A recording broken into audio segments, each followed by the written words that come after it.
پھر نہ کہنا آٹے کی قطاریں کیوں لگتی ہیں، پھر نہ کہنا مہنگائی کیوں ہوتی ہے، پھر نہ کہنا بے موسمی بارشیں کیوں آتی ہیں، پھر نہ کہنا فتنے سر کیوں اٹھاتے ہیں، پھر نہ کہنا اولاد نافرمان کیوں بنتی ہیں، پھر نہ کہنا گھر میں سکون کیوں نہیں ملتا، پھر نہ کہنا باہر بھی جاتے ہیں تو سکون نہیں ہوتا۔ حضرات رب کی مدد والا ہاتھ سر سے اٹھ جائے گا۔ آئیے ہم اس رشتے کو جو جوڑ چکے ہیں ہم نے اس کو نبھانا ہے۔ رسول اللہ صلی اللہ علیہ وسلم نے فرمایا احب الاعمال الى اللہ تعالی ادومها وان قل، او کما قال۔ لوگوں اعمال وہی اللہ کو محبوب ہیں، تعداد میں کم ہی کیوں نہ ہو، جن پر ہمیشہ کی جائے۔ وہ اعمال جن کو صرف ایک مہینہ کیا جائے، قرآن کی تلاوت صرف ایک مہینہ کی جائے، شوال کا چاند نظر آتے ہی قرآن پاک کو طاقوں میں سجا دیا جائے، اور پھر اگلے رمضان تک پورے گھر کا گرد و غبار اس پہ پڑتا رہتا ہے، پھر حضرات پھر گلہ کس سے ہے؟ پھر گلہ نہ کیجیے۔ اگر اس طرح ہم نے کر لیا تو ہم نے رب کے ساتھ دھوکہ کیا ہے، ہم نے فراڈ کیا۔ حضرات میرے اللہ تو ایسے ہیں کہ جو اس کے ساتھ اخلاص کے ساتھ دوستی کرتا ہے۔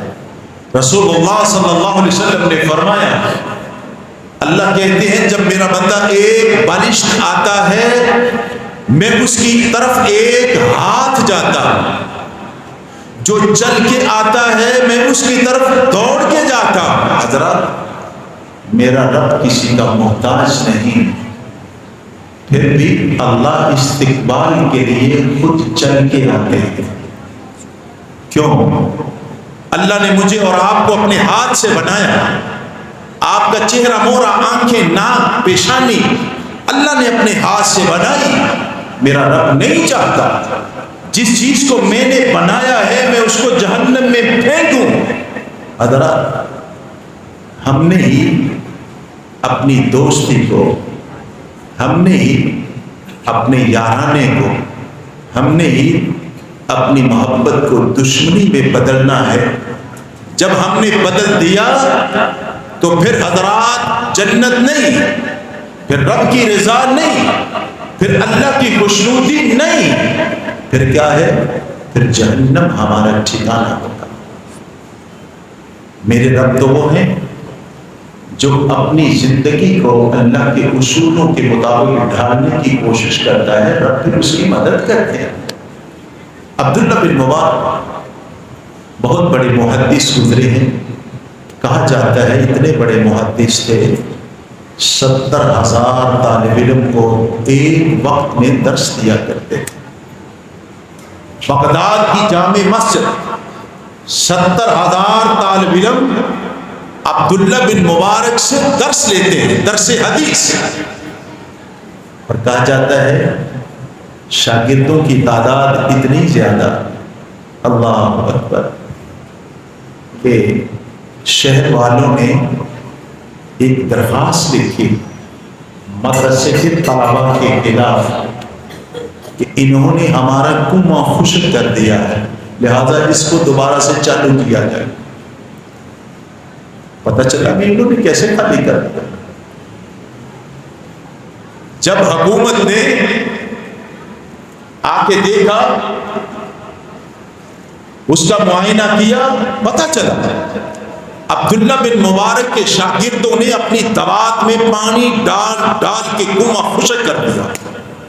اتنے طالب علم ایک دفعہ درس دے رہے ہیں، ان کا باپ مبارک بیٹھا ہوا، مبارک کا دوست مبارک سے کہتا ہے مبارک یہ میوہ بہت میٹھا ہے، کہاں سے لیا ہے؟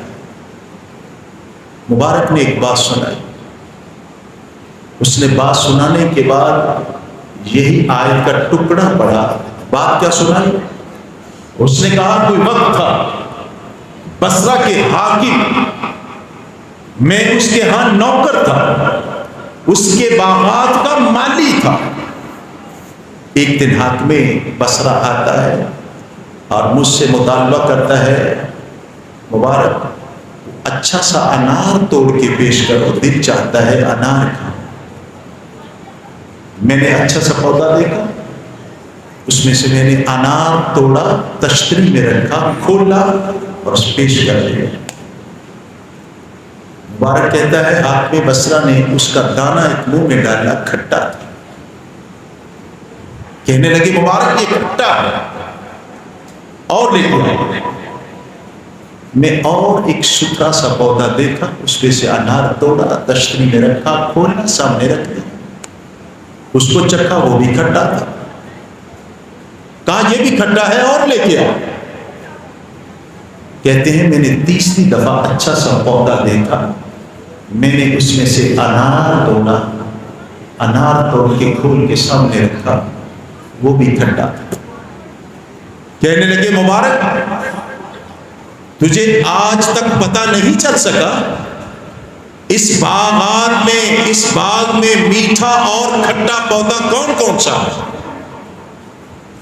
مبارک کہتا ہے حاکم بصرہ آپ نے مجھے باغات کا راکھا رکھا ہے، چاکھا نہیں رکھا۔ آپ نے مجھے راکھا رکھا، جب تک میں آپ کی اجازت نہیں لے لیتا، آپ نے مجھے اجازت نہیں دی۔ پرندے آتے ہیں، آپ کے پودوں سے انار توڑ توڑ کے نیچے پھینکتے ہیں، میں نے کبھی وہ دانے اٹھا کے اپنے منہ میں نہیں ڈالے۔ میرا رب مجھے دیکھ رہا ہے، میں نے آپ سے اجازت نہیں لی، میں ایسا کام نہیں کرتا۔ آپ نے مجھے راکھا رکھا ہے، چاکھا نہیں رکھا۔ حاکم بصرہ گھر چلا گیا۔ روزانہ بیوی کہتی تھی آپ بیٹی کا رشتہ نہیں ڈھونڈتے۔ حاکم بصرہ نے کہا اے ملکہ آج میں اپنی بچی کا رشتہ لے کے آ گیا۔ کہا کون ہے؟ جلدی بتاؤ۔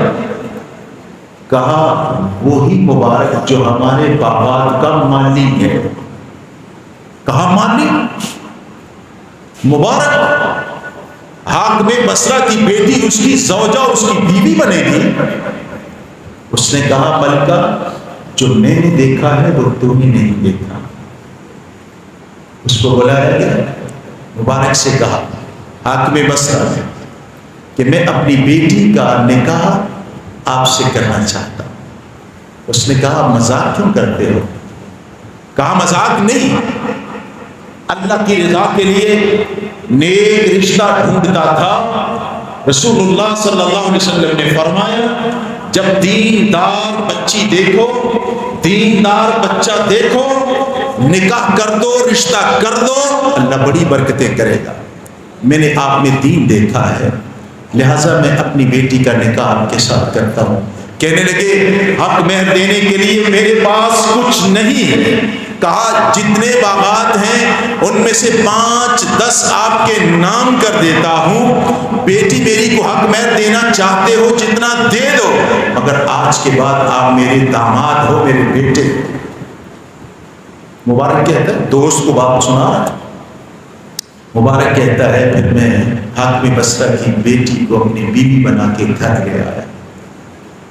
میں نے اللہ سے دعا کی اللہ تو دیکھ رہا ہے، میں نے اپنی زندگی گزاری تیرے اصولوں کے مطابق، تیرے نبی کی نافرمانی نہیں کی۔ تو ہی کہتا ہے ان تنصر اللہ ینصرکم ویثبت اقدامکم۔ اللہ آج میری مدد کر دے، نیک بیٹا دے دے، جو نیک بیٹا تیرے نبی کی حدیث کی خدمت کرے۔ یار دوست یہ وہ میرا بیٹا ہے جو میری دعا کے بعد اللہ نے مجھے عطا کیا تھا۔ حضرات بتانے کا مقصد یہ ہے، میرا دعویٰ یہ ہے اگر انسان زندگی میں رب کے بتائے ہوئے اصولوں کے مطابق زندگی بسر کرتا ہے، میرا رب اس کی مدد کرتا ہے، اپنی رحمت کا ہاتھ اس پہ دھرتا ہے، اپنی رحمت کا ہاتھ اس پہ رکھتا ہے۔ لیکن شرط یہ ہے آدمی مخلص ہو، مخلص ہو، یہ نہیں 360 دن میں سے 30 دن رب کے ساتھ دوستی، پھر اس کے ساتھ پتہ ہی نہیں۔ حضرات آپ دیکھیں گے مسجدوں میں رونق ہے، شوال کا چاند نظر آ جائے گا تو رونق ختم ہو جائے گا۔ میں کہا کرتا ہوں 4 قسم کے نمازی ہوتے ہیں۔ کتنے قسم کے؟ ایک ہوتا ہے ٹھاٹ کا نمازی، ایک ہوتا ہے 8 کا نمازی، ایک ہوتا ہے 360 کا نمازی، ایک ہوتا ہے کھاٹ کا نمازی۔ رب کو ایک نمازی پسند ہے جو ٹھاٹ کا نمازی۔ میری بات سمجھ آئیے؟ وضاحت کر دیتا ہوں۔ ٹھاٹ کا نمازی وہ ہے جو 360 دن اللہ کی عبادت کرتا ہے اور خشوع خضوع کے ساتھ کرتا ہے۔ 8 کا نمازی جو صرف 8 دن بعد جمعہ ہی پڑھتا ہے۔ 360 کا نمازی جو سال بعد صرف عید الفطر میں دکھائی دیتا ہے۔ اور کھاٹ کا نمازی جنازہ دیکھا تو بھاگ دوڑا، وضو کیا یا نہیں، جنازہ پڑھ لو، وہ بھی لوگوں کو دکھانے کے لیے۔ حضرات رب کو کھاٹ کے نمازی کی ضرورت نہیں ہے، 360 کے نمازی کی رب کے ہاں ویلیو نہیں ہے، 8 کے نمازی کی رب کے ہاں ویلیو نہیں ہے، 360 کے نمازی کی ویلیو نہیں ہے، صرف ٹھاٹ کے نمازی کی ویلیو ہے۔ اور آپ اگر اس انداز میں زندگی گزاریں گے پھر دیکھنا رب کی رحمتوں کا نزول اور اس کی رحمتوں کا برکھا میرے اور آپ کے گھر میں کس طرح برستا ہے۔ ہم نے قرآن کو پڑھنا ہی نہیں، قرآن کو کبھی دیکھنا ہی نہیں۔ اللہ کہتے ہیں اقم الصلاۃ لدلوک الشمس الی غسق اللیل وقرآن الفجر ان قرآن الفجر کان مشہودا۔ صبح کا ٹائم ہوتا ہے، آدمی جماعت کے ساتھ نماز پڑھتا ہے، گھر جاتا ہے، قرآن مجید کی تلاوت کرتا ہے، اس کی خوشبو آسمانوں تک جاتی ہے، اللہ آسمان سے رحمت کے فرشتے بھیجتے ہیں، جاؤ اس گھر میں چلے جاؤ، اس مسجد میں چلے جاؤ، اس روم میں چلے جاؤ، اس بستی میں چلے جاؤ جس بستی میں میرا قرآن پڑھا جا رہا ہے۔ حضرات اگر 360 دن پڑھا جائے گا تو رب کی رحمتوں کا نزول آسمان سے ہوتا رہے گا۔ یاد رکھیے گا زمین پھٹ سکتی ہے، آسمان ٹکڑے ٹکڑے ہو سکتا ہے، میرے رب اور میرے رسول کی بات کبھی جھوٹی نہیں ہوا کرتی۔ یہ میرے رب کا فرمان ہے، یہ میرے رب کا فیصلہ ہے، یہ میرے رب کی بات ہے۔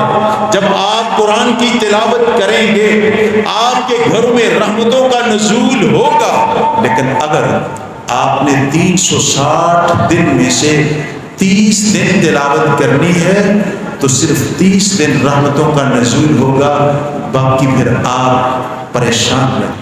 حضرات آج ہم اس وعدے کے ساتھ اپنی گفتگو کو ختم کرتے ہیں، اس عہد کے ساتھ، اس وعدے کے ساتھ، اللہ ہم نے 30 دن تیرے ساتھ دوستی قائم کی ہے، اللہ ہمارے رشتے کو مضبوط سے مضبوط تر بنا دینا، ہماری کمیاں کوتاہیاں دور کر دینا۔ اللہ ہم پھر بھی تجھ سے دعا کرتے ہیں، ہمارا رشتہ جو تجھ سے بن گیا ہے اللہ اس کو توڑنے نہ دینا، اللہ ہمیں توفیق دینا، ہم تیرے دربار میں جھکے رہیں، تیرے گھر میں آتے رہیں، مسجد میں آتے رہیں، تیرے قرآن کی تلاوت کرتے رہیں۔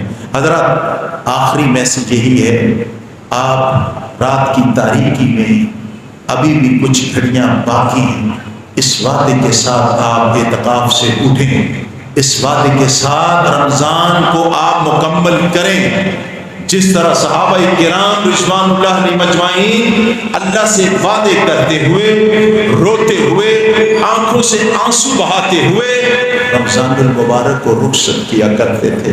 اللہ سے دعا ہے اللہ تعالیٰ میرا سنانا آپ کا سننا، میری دعا کرنا آپ کا آمین کہنا اللہ قبول و منظور فرمائے۔ غلطی میری طرف سے ہے، درستگی میرے اللہ کی طرف سے ہے۔ وَأَقُولُ قَوْلِي هَٰذَا أَسْتَغْفِرُ اللَّهَ لِي وَلَكُمْ وَلِسَائِرِ الْمُسْلِمِينَ أَجْمَعِينَ۔